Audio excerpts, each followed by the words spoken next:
Hey guys, welcome back to my channel. For today's video, I'm going to show you the process of me moving into my new bullet journal. I mentioned in my previous video that I was going to set up my new bullet journal really soon, and a lot of you guys said in the comments that you'd like me to create a video with my new setup. I think it can be helpful to see the way I transition from one notebook to the next, to see my whole thought process of how I do it, what I move over, what changes I make, and so on. And that's what we'll be doing today. Hopefully this can help you out. Maybe you are planning to move to a new bullet journal soon, and you could use some inspiration. The whole process of moving to a new bullet journal can be daunting for some. In order to make things easier, I prefer to write everything down and plan everything ahead. The first thing to do is to decide on which spreads and collections you want to add to it and in what order. So what I like to do is to go through my previous journals and note down the spreads that I want to keep, change, and add to my new bullet journal. I have created a whole workbook for that in my creative journaling course, where I take you step by step the exact process I take to choose the spreads. I'll leave a link down below if you'd like to take a look. For the spreads that I want to change, I try to write down exactly what I want to change about them. This makes things much easier later on. So once I know which spreads I want to add, I write them down on a list. The next step is to put the spreads in the order that you want them to be in your bullet journal. Since this is my 5th bullet journal, I know exactly the order that I want my spreads, so I write them down straight away. Another way to do this is with sticky notes. Doing it this way, it allows you to play around more and see how things look while deciding on the order. It makes it easier to move collections around instead of writing and erasing every time. Plus, once you're satisfied with the order, you can leave the sticky notes on the pages and take your time to actually create the layout on each page. So after I've decided on the spreads and the order I want them, I move on to my favorite part, which is to start creating in my new bullet journal. I don't know about you, but I'm always excited when I start writing in a brand new notebook. For my 5th bullet journal, I chose to use the Dingbats Earth notebook. I've done a thorough review on it in a previous post, and I'll leave a link in the description for you. It's important to choose a notebook that will work for what you want to use it for. So think about the size you want, the layout, the thickness of the pages, and so on. Once you've chosen your notebook, then we're ready to go.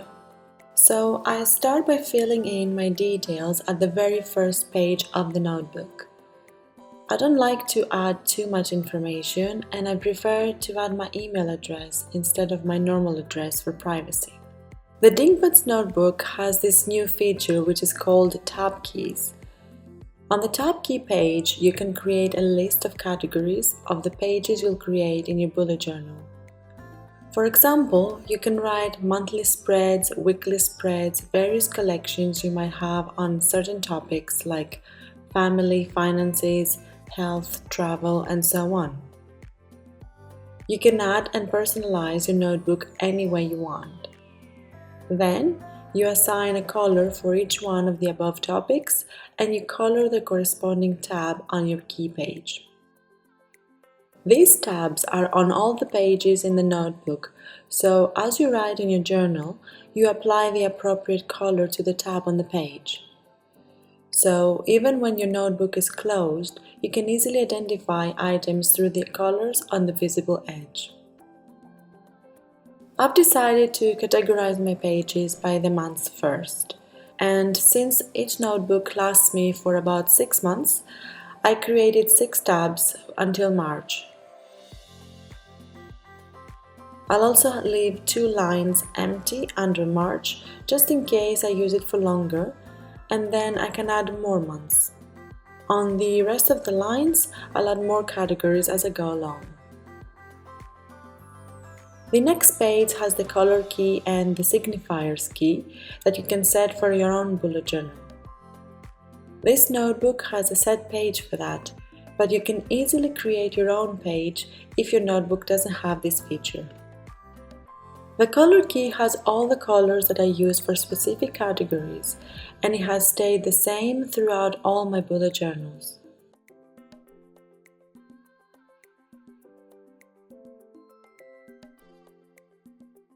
I keep my key and signifiers very simple.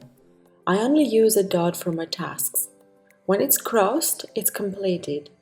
I add an arrow to show that I've migrated it to another date, and when I use a dash over it, it's cancelled.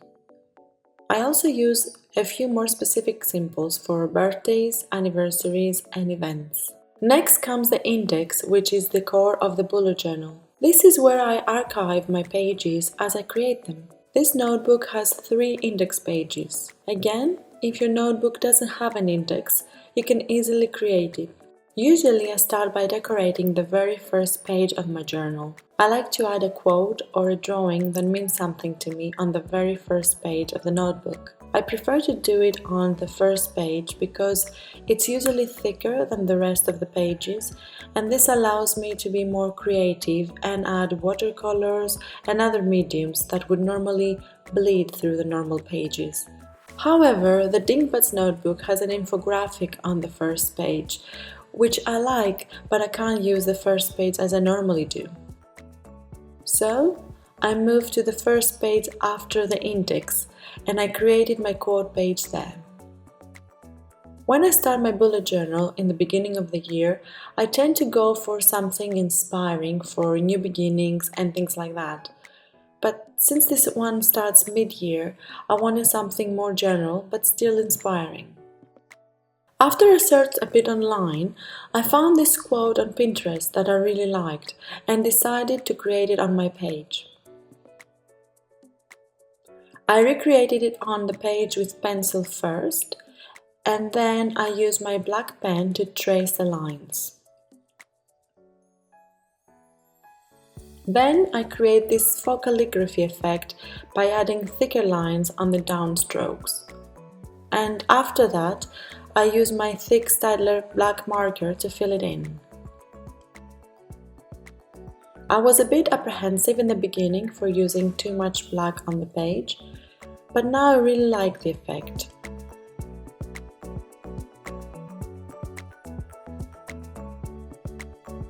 Then I used again my black pen and my white pen to add lines and dots and give more depth and character to the letters.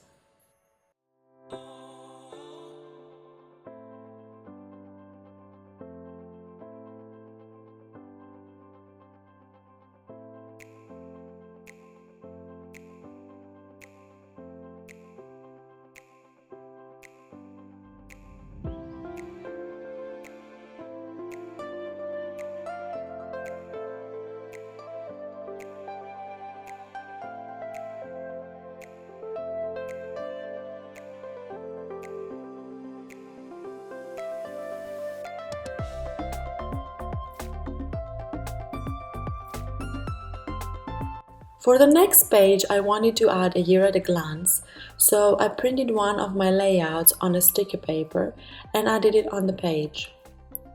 That's a much quicker and cleaner way to create all these months.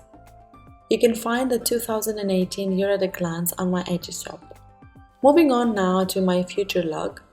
I've tried loads of different layouts for my future log in the past, and even though I like them, I wanted to try something new. So I saw a picture by Inga on Instagram, and I knew that I had to use this layout for my new bullet journal. It's a combination of a calendex and a monthly log layout.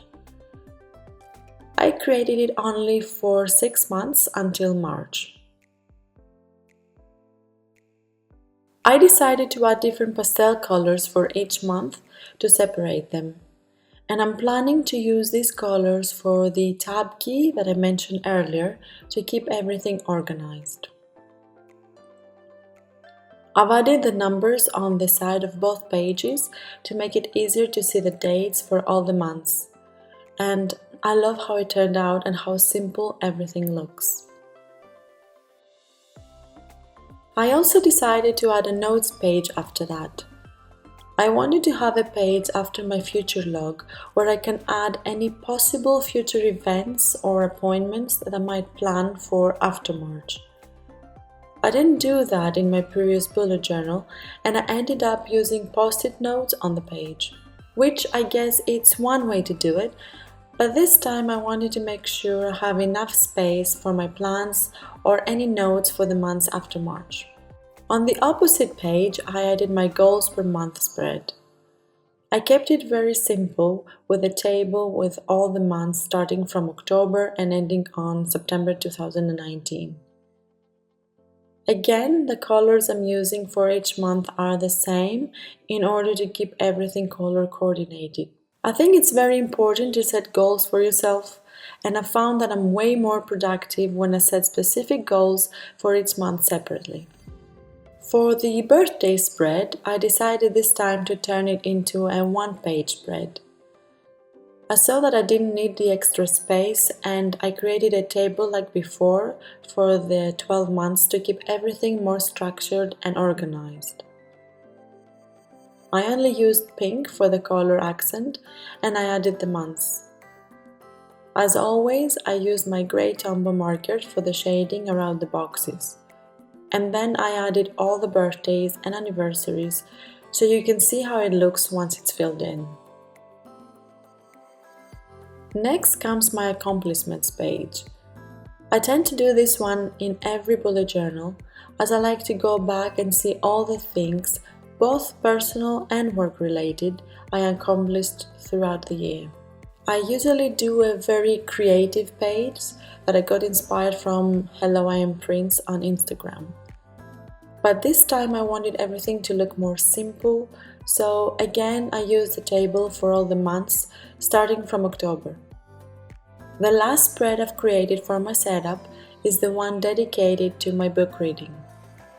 I created again a table for the 12 months like before, but as you can see I completely messed this up with the months.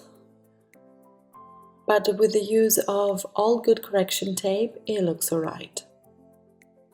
I use the correction tape for all the squares to make sure it looks the same throughout, and then I used both my zebra Mildliners and my Tombow markers to add color. If you didn't know this about me, I'm an avid reader of sci-fi and fantasy books, and I like to keep track of new publications and also keep a list of the books I'd really like to read as soon as possible. I use the table for the new publications, and I created a lined page opposite for my to-read list. So this is how I've set up my 5th bullet journal. As you can see, I've opted for a more simple layout with lots of tables and boxes to plan ahead. I also used one type of font for all my titles, whereas in previous bullet journals I was experimenting with different types of fonts and calligraphic styles. I like that everything is more put together and more coherent. Also, the use of the same pastel colors throughout the setup helps to keep everything consistent. I hope you'll find some inspiration and that you'll use some of the layouts for your own bullet journal. If you do so, please tag me at Christina77star. I'd love to see your recreations. Thanks for watching.